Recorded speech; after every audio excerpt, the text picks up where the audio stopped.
სითბოსი მზე უსასრულო სივრცის სიცოცხლის ნადებია და დასასრულია შიშის ხეს რომ არ კონდეს ტოტები და ზღვა არ იყო შავი წვიმა რომ არ მოდიოდეს მზეს არ მოქონდეს დარი ასე სიცოცხლე არ მინდა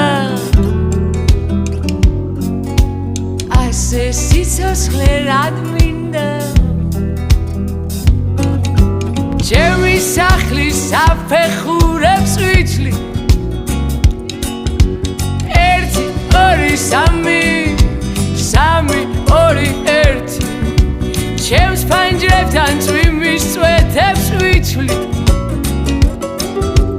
დავრთქლავს და გულს ვახატა მის საშლამდე